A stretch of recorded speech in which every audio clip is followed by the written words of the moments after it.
A few days have now passed since the ground beneath the Texas Panhandle heaved at 5:21 in the morning and shook people awake across 4 states. The dust has settled. The news trucks have mostly moved on. And in the quiet that follows an earthquake like this, something else begins. Something most people never see.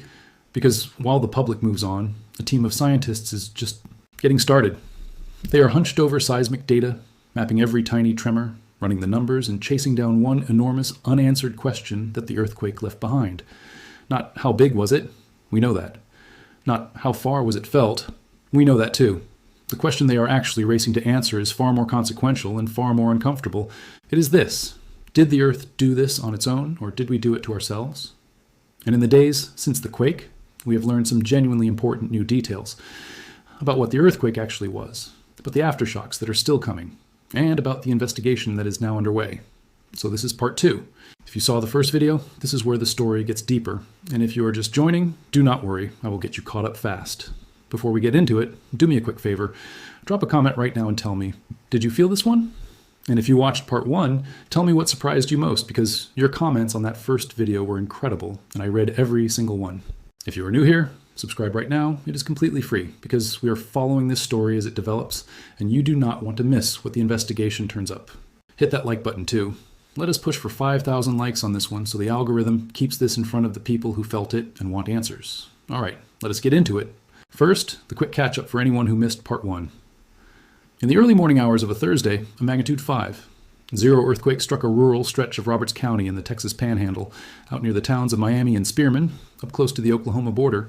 It was shallow, only about 3.5 miles deep, which is why it was felt so widely, rattling homes across the Panhandle and reaching all the way into Oklahoma City, Tulsa, New Mexico, and southern Kansas. And most importantly, according to the U.S. Geological Survey, it was the strongest earthquake ever instrumentally recorded in the Texas Panhandle since reliable record-keeping began around the year 1900. There was, thankfully, no serious damage and no injuries. That is where part 1 ended. Now here is everything we have learned since. The first major update is about what this earthquake actually is, in the language of the scientists. The USGS has now formally classified the magnitude 5.0 as the potential main shock of an earthquake sequence. That word, sequence, matters. It means this was very likely not a one-and-done event. When a fault ruptures with this much energy, it rarely just goes silent afterward. The rock around the rupture readjusts, settles, and releases smaller bursts of energy over the following days and weeks. Those are aftershocks. And the USGS has now issued a formal aftershock forecast, which is one of the most useful and least understood tools in seismology. So let me walk you through exactly what it says, because the numbers are reassuring in one way and sobering in another. According to that forecast, there is only a very low probability, less than 1 to 2%, that a damaging aftershock of magnitude 5 or larger will strike within the following week. That is genuinely good news. The odds of a big, destructive follow-up quake are small. But, and here's the part to pay attention to, the forecast also states that smaller aftershocks are likely, and specifically that there could be up to 5 aftershocks of magnitude 3 or greater over that same period. And a magnitude 3 or higher is large enough to be felt by people nearby. So if you live out there in the Panhandle and you have felt the ground twitch again since that first big jolt, you are not imagining it. That is the fault settling down exactly as the science predicts. In fact, a small aftershock, a magnitude 1.5, was already recorded that very first night, about 18 hours after the main event. Too small for anyone to feel, but clearly logged by the instruments. The scientists also make a crucial point in that forecast. The number of aftershocks will decrease over time, but a single larger aftershock can temporarily crank the whole sequence back up again. In other words, it winds down, but not always in a straight line. This is why they keep watching for days and weeks, not just hours. Now let me give you the second big piece of new context, because it reframes just how unusual this event really was. When we say this was the strongest Panhandle quake in over a century, that is dramatic, but it can be hard to feel the weight of it. So here's the number that makes it concrete. Of all the earthquakes ever recorded in the Texas Panhandle going back to 1907, more than 100 years of data, nearly 91% of them were below magnitude 5.0. Below this one, this earthquake belongs to the rarest, roughly 9%, the top tier of Panhandle seismic events across an entire century. And if you narrow it down further to just the genuinely major ones, the ones at or above magnitude 5.0, this July event is only the 4th such earthquake in the Panhandle since 2011. Before that, you have to go back into the historical record to find its peers, a magnitude 5, 4 near the town of Panhandle back in 1925, a magnitude 5, 0 near Borger in 1936, and a magnitude 5, 2 near Dalhart in 1948. That 1925 quake still holds the record as the largest in the regional list, so this recent earthquake did not just wake people up. It joined an incredibly exclusive, century-spanning club of the most powerful earthquakes this corner of Texas has ever produced. That is why scientists are not just logging it and moving on. That is why they are investigating. So let us get to the heart of part 2, the investigation itself. How do scientists actually figure out what caused an earthquake? Because you cannot just look at a seismograph and read off a reason. It takes detective work, and it comes down to distinguishing between two very different suspects. Suspect number 1 is nature. Buried deep beneath the Panhandle are ancient faults. Old fractures in the rock, some of them hundreds of millions of years old, left over from long-dead geological eras. These faults sit under constant, slow stress from the forces squeezing the entire continent, and every so often one of them slips on its own, releasing that stored energy. If that is what happened here, then this was a purely natural event, the Earth doing what it has done for eons. Suspect number 2 is us, and specifically the oil and gas industry, not through the drilling itself, but through what happens to the wastewater afterward. Here's the mechanism, and it is the crux of the entire investigation. Modern oil extraction brings up enormous volumes of ancient, salty water along with the petroleum. It is called produced water. For every barrel of oil, several barrels of this briny wastewater can come to the surface. And the industry disposes of it by injecting it back deep, underground, at high pressure, into disposal wells. When you pump that much fluid into the rock, it raises the fluid pressure inside the pores and fractures of the crust. And if that elevated pressure reaches one of those ancient stressed faults, it can act like a lubricant, reducing the friction that was holding the fault locked and allowing it to slip. A fault that might have stayed quiet for another 10,000 years can be nudged into slipping now. Scientists call these induced earthquakes.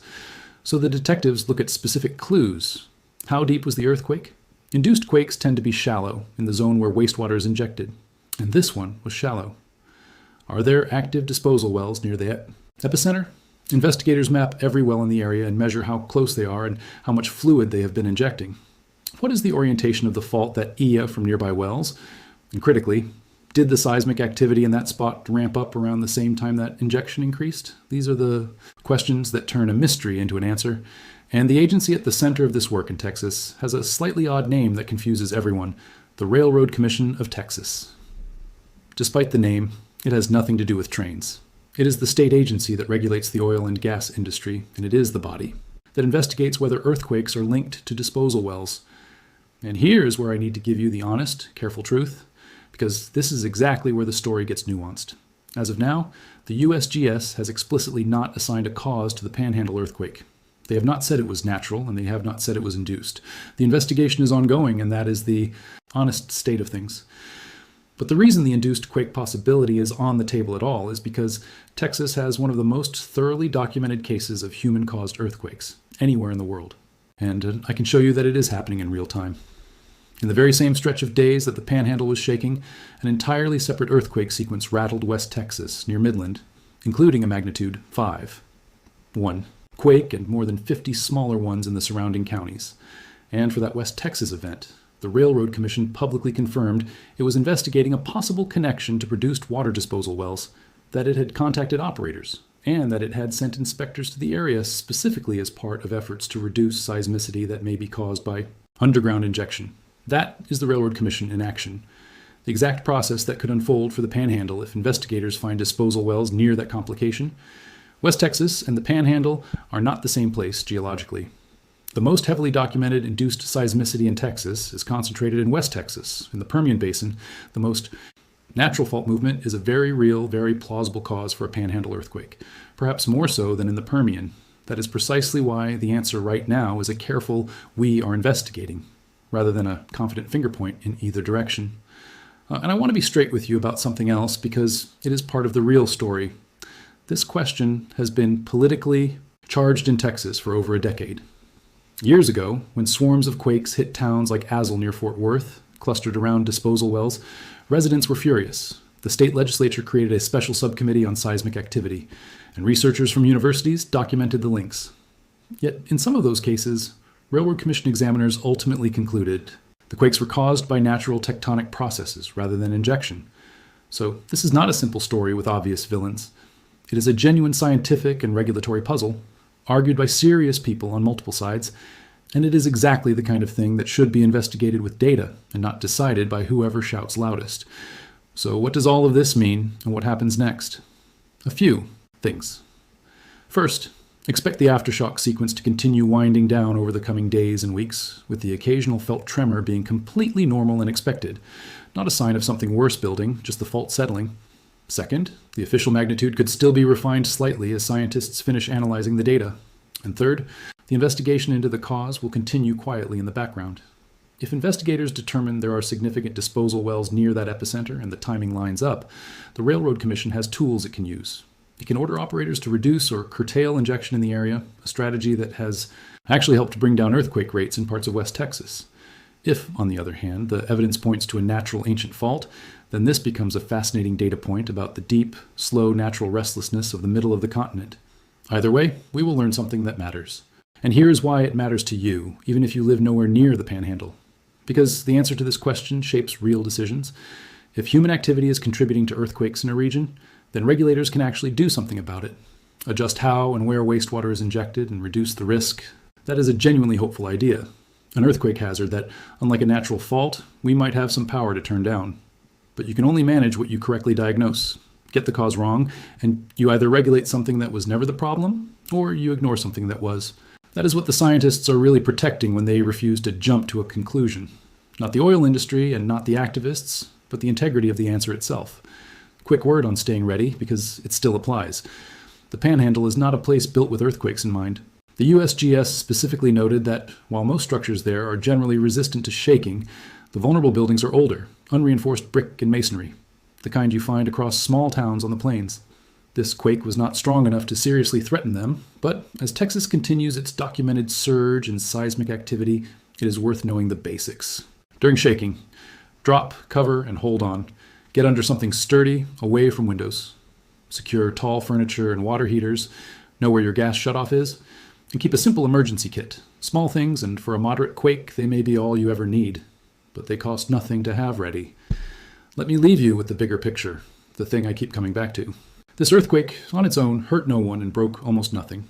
At a moment when the whole state of Texas is experiencing a measurable documented surge in earthquakes tied, at least in significant part, to how we pull energy out of the ground.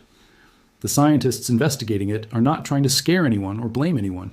They are trying to answer an honest and genuinely important question about the world we have built. Are we simply feeling the natural pulse of an ancient planet? Or are we, in some places, changing that pulse ourselves? And the only way to know is to do exactly what they are doing right now. Collect the data, map the faults, check the wells, and follow the evidence wherever it actually leads, no matter which answer is more convenient. We are going to keep following this one closely, every aftershock, every update on the magnitude, and whatever the investigation finally concludes about the cause.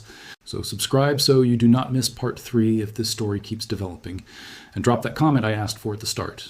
Did you feel it? What do you think caused it? Nature or us? I want to hear your take. Let us hit 5,000 likes on this one. Stay safe out there, look out for the people around you, and I will see you in the next one.